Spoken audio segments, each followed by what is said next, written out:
lot of y'all females be listening to this story, especially y'all young girls. And a lot of y'all guys be listening to this story. Y'all niggas are disrespectful as hell. It's crazy. Yeah, for real, look.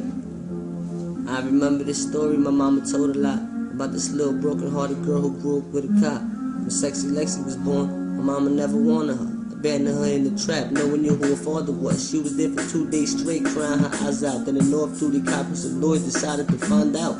Broke the wood down, climbed in, got it, and climbed out. Started to wild out, finally had something to smile about. He was a single, well-paid officer, so luckily, he turned a baby in and the judge granted him custody. He looked in her eyes and said, "I'ma name you Lexy." Sexy Lexy smiled and she was used to him. By next week, Lexy was set for life. At 7, was on the sports team. Baseball, ponies, Barbie mansions, and girl dreams. Everything the girl could ever want, this little girl seen. But everything changed from age 8 to 14. Started growing the body. Daddy looked at her different. Knowing it's not his daughter and he's her only protection. He's sticking, smoking, and sniffing. Beers all over the kitchen. A private house in the woods so we knew nobody would listen. Sexy Lexy was sleeping. Beautiful Puerto Rican girl with his white cop pops walking around creeping. He turned the knob on the door.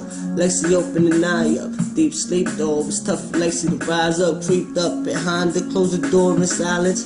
Poor little Lexy couldn't change, she a dime now. Jumped on her all crazy, he started ripping her clothes off. Lexy started screaming, he knocked her out, she dozed off. He the pussy and fucked her, nasty motherfucker. She was only 8, there was blood all over the covers. He hit it all positions and did himself in the kitchen. Lexy woke up and knew her innocence was missing. Blood all over the floor, there was blood all over his balls. Nigga blew his brains out, there was blood all over the walls. Lexy could barely walk, or the cops could barely talk.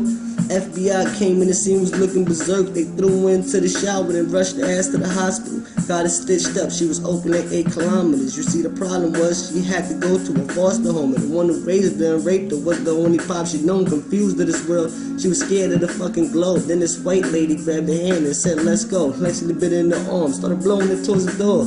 Ran a couple blocks, dipped her to a corner store.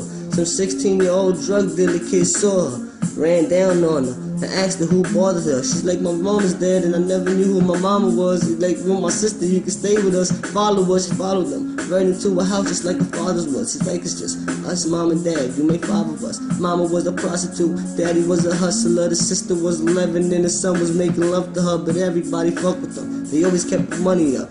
Had to talk to Lexy and convinced that she was one of them. A few years passed by, Lexy's sister had babies. Lexy was 14, looking like a grown lady. Fucking kept it wavy, sucking dick kept it wavy. Her brother was 22 and was fucking her every day. She was jumping house to house, fucking niggas mouth to mouth. Living on them niggas' couches. Every day she was fucking another nigga for nothing. And sex appeal was a hustle. She just want someone to love her. She met a boy her age. They fell in love at first sight. Lexy brought her home and she let him fuck on her first night. He never tasted sky air. He was on his first flight. Lil sexy Lexy showed his engine how to work right. She moved in with him. He even started to be faithful. He told mama she was pregnant and she stayed cause she say so. See, he ain't know shit, but he knew he wasn't loved. Till he went to take a piss. Started leaking out blood. Lil nigga was nervous. He forgot to use the rubber. He went and grabbed the ratchet. And he asked her if she loved him. She said she wasn't loved, but she forgot that she had AIDS. And then the devil came out. And he laid fire into her face. Dragged the body to the basement. Stood over her and prayed and blew his brains out so he could be with Lexy every day. R.I.P.